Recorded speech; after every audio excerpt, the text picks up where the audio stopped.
It's Charlie's World. 안녕하세요. 찰리스 월드의 찰리 브라움입니다. 지금 시간에는 지금 이제 규제안에 관해서 각국에서 점진적으로 나오고 있다는 그런 느낌을 받는 기사 몇 가지랑, 그리고 우리나라에서도 분명히 제가 아까 영상 두 개에서 말씀드렸다시피 우리나라에서도 뭔가 점진적으로 G20, 이번에 G20 이후에 뭔가를 준비한다는 느낌을 분명히 저도 받았거든요. 근데 하물며 우리나라뿐만 아니라 다른 나라, 뭐 태국이라든가 아니면 뭐 싱가포르라든가, 가장 중요한 건 미국에서도 지금 뭔가를 지금 준비를 해서 나오고 있는 것 같아요. 그래서 물론 세기나 CFTC에서 발표한 건 아니지만 여기 제목에 보시면 블록체인 페이먼트 시스템을 승인한 뉴욕 금융 감독원이라고 이렇게 나와 있는데, 뉴욕 금융 서비스국 NIDFS는 현지 은행이 제공하는 블록체인 기반 디지털 플랫폼을 승인했다고 공식 NIDFS 보도자료에서 12월 4일날 발표했다. 이 시스템은 자금을 시그니처 뱅크의 두 상업 고객이 실시간으로 전송하여 제3자에 대한 의존을 제거합니다 라고 말합니다. 사인넷의 포괄적이고 엄격한 검토를 받아야 하며 중요한 규제 정황이 포착됩니다 라고 이런 식으로 이제 나와서, 뉴욕은 건전한 국가 규제와 사인넷과 같은 제품을 통해 혁신을 계속 지원하는 것을 계속하고 있습니다. 뉴욕 금융감독원에서 블록체인 페이먼트 시스템에 관해서 이거 승인안이 나왔다는 거, 그래서 이거는 시장에는 제가 봤을 때는 그래도 어느 정도 규제안을 점진적으로 내고 있다고 저는 생각을 하거든요.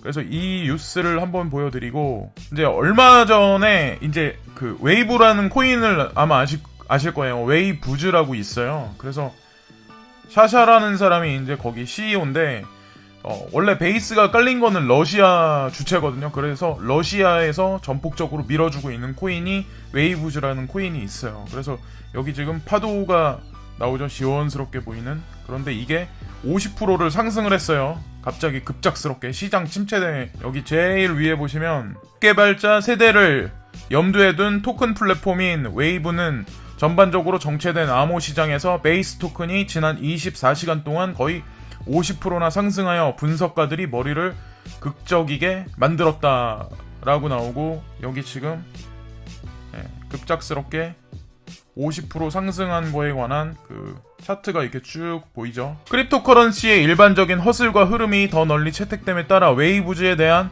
수요의 증가에 대한 해답을 찾았을 것 같습니다. 이제는 웨이부즈의 신용카드 구매를 가능하게 하는 업데이트된 모바일 지갑입니다. 비트코인 및 다른 크립토의 호스트. 그래서 웨이부즈를 통해서도 이제 구입을 할 수 있었는데, 신용카드로 이 지금 여기 나와 있는 코인들을 웨이부즈 지갑에서 구매를 할 수 있게 그렇게 만들어 놓은 거예요. 그래서 어떻게 보면 되게 중요하다고 저는 생각을 하거든요. 전통적인 금융에 지금 우리가 신용카드나 이런 어떤 그 매체를 이용해서 이 암호화폐를 구매할 수 있는 그 커넥션 자체를 만들어냈다고 하고, 그거에 관해서 승인을 내서 지금 움직이고 있다는 거에 관해서 이제 주목을 해야 되고, 웨이부즈 코인 같은 경우 앱에 현재 구글 플레이에 설치가 10만 개가 넘었습니다. 라고 여기 나오고, 불행히도 미국 사용자의 경우 이 앱을 통해 신용카드를 사용하여 암호화 시장에 참여할 수 없습니다 라고 나와요. 그래서 미국 사람들한테는 이게 제한적이게 이제 돼 있는 거고, 그게 뭐 미국과 러시아의 뭐 뭔가 정치적인 관계 때문에 그런지 어떤 건지를 잘 모르겠지만, 어쨌건 미국 쪽에 있는 사람한테는 이게 좀 그런가 봐요. 근데 중요한 게, 이더리움과 마찬가지로 웨이부즈에 대한 수요를 창출하는 요소는 플랫폼의 토큰과 관련이 있습니다. 그것은 몇 가지 성공적인 것들을 가지고 있으며 더 많은 것들이 작품들에 있습니다. 더 알려진 볼륨 토큰 중 하나는 모바일고입니다. 모바일고는 MGO라고 아마 있을 거예요. 그래서 모바일고는 대부분의 다른 통화에 비해 웨이부즈에 비해 더 높은 가격입니다. 여기 나오는데, 모바일고는 다양한 모바일 게임에 사용되는 토큰입니다. 게임 내 아이템에 대한 비용을 지불하고 현금으로 지불하는 두 가지 방법으로 사용할 수 있습니다. 네오의 설립자인 다홍페이는 게임이 블록체인 대량 채택의 첫 번째 측면이 될 것이며, MGO 토큰의 상대적 성공이 이론을 뒷받침한다고 생각합니다. 웨이부즈가 어쨌건 간만에 파도를 제대로 한번 친 것 같아요. 그래서 그 뉴스를 일단 말씀을 한번 드리고, 아마 이 뉴스를 아마 미리 보셨겠지만 폴로닉스가 기관 전용 계좌 서비스 오픈이라고 했죠. 그래서 미국 블록체인 스타트업 서클이 인수한 암호화폐 거래소 폴로닉스가 공식 채널을 통해 현재 기관 전용 계좌 서비스를 오픈했다며 기관 투자자들이 폴로닉스의 암호화폐 거래 서비스를 이용할 수 있다고 공지했다 라고 이렇게 나오는데, 지금 폴로닉스가 비트코인에 관해서 이제 수수료를 무료로 해주는 거랑 지금 기관 전용 계좌 서비스 오픈했다고 이렇게 나와 있는데, 저는 지금 이런 식으로 폴로닉스가 움직이는 게 가게 문을 열기 전에 어떻게 보면 그 업주가 지금 유리창을 닦고 점포 정리를 하고 해서 이제 가게 문을 닫으려고 하는 게 아니라 오히려 지금 가게 오픈 준비 서비스를 지금 준비 중이라고 저는 생각하거든요. 물건을 정렬을 하고 이렇게 저렇게 지금 준비를 하고 있다고 생각을 해요. 그래서 참고로 코빗 같은 경우는 어저께 12월 4일날 이제 그 코인을 2가지를 또 새로 넣었어요. 그래서 거기에 골렘이 하나 추가됐고 다른 코인도 지명도 있는 게 하나 추가가 됐는데, 코빗이 이런저런 코인을 계속해서 업데이트를 지금 계속 하고 있거든요. 기존에 처음부터 업비트 같은 경우는 많은 코인이 분명히 있었고 그랬지만, 코빗 같은 경우는 코인을 리스트업 시키는데 상당히 보수적이에요. 그리고 중요한 건 빗썸 같은 경우도 먼저 코인을 몇 개 안 됐을 때부터 지속적으로 계속해서 상장을 시켰지만, 요즘에 이제 제가 보는 거는 볼륨량이 상당히 작은 거래소가 사실 한국에서는 코빗이거든요. 근데 코빗이 요 근래 2개씩 주기적으로 계속 업데이트 시킨다는 의미를, 저는 시장에 긍정적인 시그널이 올 거라고 저는 생각을 하거든요. 상점의 주인이 물건을 거기다가 더 진열을 했을 때는 가게 오픈을 미리 어느 정도 기간을 정해놓은 기간이 분명히 있기 때문에 거기다 진열품을 더 놓는다고 생각을 하거든요.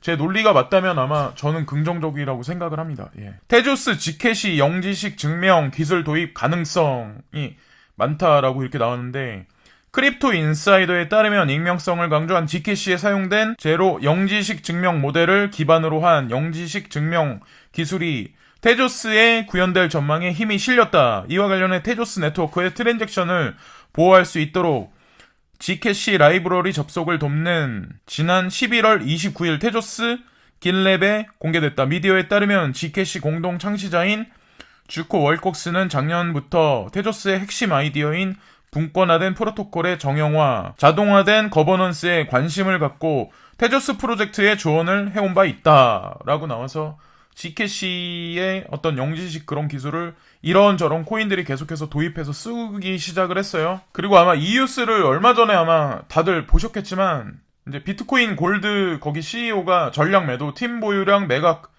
전략 매도 한다라고 아마 어저께인가 그저께 그렇게 말씀을 하셔가지고 아마 보유자 홀딩자들이 되게 많이 패닉을 하신 것 같아요. 그래서 중요한 건 그런 경험이 있는 게, 찰리리가 운영하는 라이트코인 진영이 예전에 이제 그런 식으로 운영해서 그런 적이 있었거든요. 근데 어쨌건 저쨌건 중요한 거는 라이트코인 같은 경우는 지금까지 살아남아서 시장에서 어느 정도 인식을 받고 자기 포지션을 확립을 한 건 사실이거든요. 사라지지 않을 코인으로. 그런데 비트코인 골드 팀 보유량 매각 안 한다라고 이걸 또 발표를 했어요. 그래서 가치 폭락 없을 것이라고 거기 대표가 이런 말을 한 것 같아요. 그래서 비트코인 골드가 공식 채널을 통해 비트코인 골드 팀은 탈중앙화된 조직이며 팀의 비트코인 골드 보유량 매각은 CEO 개인이 결정할 수 있는 사항이 아니다라며, 최근 비트코인 골드 공동 창업자 잭 라우가 향후 1개월 내로 보유하고 있는 모든 비트코인 골드를 매도할 계획이라는 발언 진화에 나섰다. 잭 라우는 자문 형식으로 계속해서 비트코인 골드에 공헌할 예정이다. 비트코인 골드 팀은 엄격한 재무관리 체계를 갖추고 있으며 가치 폭락을 일으키는 대량 매각 행위는 일어나지 않을 것이라고 강조했다. 이런 식으로 말을 했다가 또다시 번복을 했는데, 이런 식으로 말하면 되게 많이 어떻게 보면 믿음이 되게 많이 사라지지 않을까라는 그런 생각을 하거든요. 이건 되게 중요한 발언인데, 사실 어떤 중요한 업데이트를 하기 전에 이 팀에서 말한 이 CEO가 말하는 페이크적인 어떤 성향의 어떤 그런 건지 아니면 진위를 알 수가 없잖아요. 투자자들 같은 경우는. 그래 어쨌건 중요한 건 좀 조심해야 할 필요가 분명히 있다고 저는 생각을 해요. 제일 위에 보시면 비트코인닷컴이 BCH 기프트카드 서비스 출시. 비트코인닷컴이 비트코인 캐시를 선물할 수 있는 기프트카드 형식의 서비스를 출시했다라고 나오고, 해당 서비스는 BCH 수량과 만료일 정보가 기재된 인쇄물을 통해 서비스 이용자가 타인에게 BCH를 선물할 수 있는 기능이다.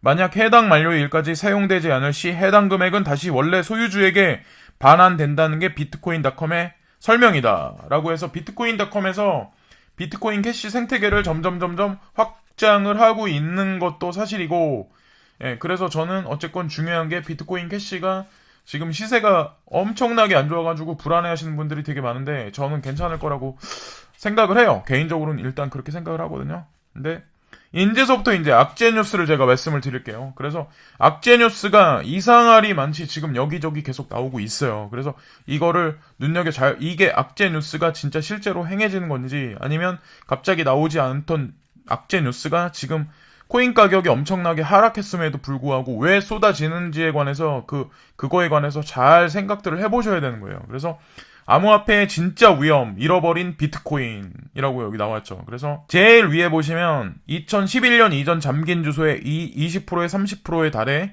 언젠가 시장에 쏟아져 나올 수도 라고 해서 공포감을 엄청나게 조성을 하죠. 이 기사 자체가. 근데 현금과 달리 추적이 가능한 비트코인이라고 또 제목이 나와 있고, 쭉 밑에 보시면 하드포크와 가격 상승에 반응하는 장기 보유자들, 암호화폐의 진짜 위험, 잃어버린 비트코인이라고 해서 시장에 쏟아져 나오면 이제 가격이 대폭락할 거다라고, 이 기사가 그런 내용의 어떻게 보면 12월 4일날 나온 뉴스인데 뻐드를 이제 유발하는 어떻게 보면 그런 기사일 수도 있어요. 근데 중요한 게 이게 환경 비즈니스에서 나온 기사거든요. 또 하나 이제 보시면 이거는 마켓 와치인데, 현재의 비트코인 가격 수준은 아무런 가치도 없게 되기 직전의 상황을 보여주는 것. 그래서 여기 굵은 글씨만 쭉 보세요. 비트코인 가치 제로를 향해 고통스러운 급락, 추세의 직면. 이 말만 보면은 엄청나게 지금 어떻게 투자자로서 엄청나게 지금 부정적으로 볼 수밖에 없거든요. 사실 단위의 채굴 비용은 약 5,000달러 전후로 추산, 5,000달러 전후로 추산되는 거예요. 그래서 채굴 비용이, 근데 지금 그게 떨어졌기 때문에 지금 채굴 파산자들이 나오고 채굴기를 파는 사람이 점진적으로 계속 나오고 있는 거거든요. 채굴 비용이 선물 가격 이하로 내려가면 비트코인 가격은 파탄. 이것도 엄청나게 악재를 선동하는 뻐드 유발의 핵심 단어죠. 핵심 문장이죠. 그런 얘기가 나오고, 비트코인은 죽음의 소용돌이에 휘말려 들어가는 중. 이것도 엄청나게 부정적인 그거죠. 그리고 마지막에 비트코인은 채굴 작업이 중단되면 쓸모없는 숫자의 조합에 불과. 라고 여기 완전히 지금 제가 말씀드렸던 이 문구 자체가 다 보시면은 엄청나게 지금 암호화폐 투자자들이 보면 엄청나게 진짜 싫어할 어떤 그런 기사이긴 한데, 이게 또 나왔잖아요. 그래서 이게 12월 5일날인데 이거 쓰신 분이 박상기라는 분이세요. 그분은 그때 예전에 이제 그 정부 관료자 그분은 아닌 것 같은데, 그분이 이런 내용을 이제 말씀을 하셨고, 그리고 또 보시면 이건 매경에서 이제 나온 건데, BTC 4,500달러가 마지노선 9월 1일 10만 명이 채굴 포기라고 여기 나오는데, BTC 4,500달러가 마지노선 9월 1일 10만 명 채굴 포기. 블룸버그가 최근 BTC 가격의 폭락으로 인해 저가의 전기세와 비즈니스 모델을 갖춘 소수 대규모 채굴풀을 제외한, 여기서 말씀드린 소수 대규모 채굴풀이 누굴까요, 과연? 지금 채굴기 엄청나게 팔아먹으려고 준비하고 있는 우씨인가요? 아니면은 그 사람이 소속해 있는 모 회사인가요? 그러니까 그 사람들이 이 시장에 남아 있어서 생태계 확장을 계속 한다는 얘기는 뭘 뜻할까라고 저는 구독자 여러분들께 여쭤보고 싶습니다. 다수의 채굴자는 적자를 면치 못하게 됐다고 전했다. 미디어는 암호화폐 분석기업 오토노머스 리서치의 데이터를 인용, BTC 가격이 4,500달러 이상일 때 다수의 채굴자가 수익을 낼 수 있으며 9월 1일 140만 대의 채굴기가 운영을 중단, 10만 채굴자가 시장을 이탈했다고 진단했다. 또한 이로 인해 BTC 해시파워가 8월 고점 대비 36% 하락했으며 채굴 난이도는 10% 하락했다고 전했다. 암호화폐 네트워크 관련 데이터 제공 사이트 차트에 따르면 현재 암호화폐 채굴 1일 수익은 BTC 0.171달러, 이더가 0.0121달러, BCH가 0.0283달러, 채굴업자 대규모 영업 중단. 이것도 마찬가지로 이제 그런 식으로 부정적인, 지금 홀딩하는 사람들, 남아있는 사람 나머지 빼고 지금 현재 이제 채굴업자까지 채굴 시장에서 이제 이탈해서 소규모 채굴자들이 붕괴해서 그런 뉴스들이 터지기 시작하고, 버드 뉴스가 한쪽 편에서는 사람들을 선동하기 시작을 했는데, 이때 이제 잘 판단을 하셔야 된다는 거죠. 예. 이게 여기서 가격이 앞으로 한 달 이내에 아니면 이번 달 안에 치고 나갈지, 아니면 여기서 하락을 해서 3,000불대로 갈지, 그래서 3,000불대로 갔다가 상승을 할지. 근데 마지막 선택은 개인의 투자이긴 한데, 저는 솔직히 이 지금 가격대에서 3,000불대까지 떨어졌다가 또 올라간다고 했을 때 개인들이 그거에 대응할 수 있는 사람이 그렇게 많다고는 생각 안 하거든요. 그래서 중요한 건 차트를 잘 보시고, 만약에 내가 하루 종일 이 업계에 이렇게 붙어 있어가지고 그걸 잘 하실 분들은 대응을 잘 하시고, 나머지 분들은 홀딩을 분명히 하셔도 2019년, 2020년에 다가오는 불장에서는 분명히 투자하신 금액보다는 대규모에 맞는 수익을 낼 수 있는 확률이 저는 높다고 생각을 해요. 그래서 제가 이런 말씀 드리는 거는 저 채널을 보고 만족을 하고 안정감을 찾으라고 제가 말씀드리는 게 아니라, 그냥 상식적으로 생각을 해보세요. 1년 동안 그렇게 장기 횡보를 하고 하락을 했죠. 근데 이 시장이 사라지지 않는다라고 봤을 때는, 그렇게까지 장기 횡보를 했으면 장기 횡보한 것보다 2배 이상은 올라갈 확률이 되게 높거든요. 사실 기간으로 따졌을 때. 그래서 아마 주식에 오래 계셨던 분들이나 그런 분들은 분명히 알고 계신 게 있을 거예요. 그래서 잘들 끝에는 잘들 이렇게 수익 내실 그런 구간에서 잘들 수익을 내시고, 그렇게 뭐 행복한 어떤 결말이 났으면 좋겠습니다. 예. 남은 저녁 시간 즐겁게 보내시고요. 내일 또 다시 뵙겠습니다. 감사합니다.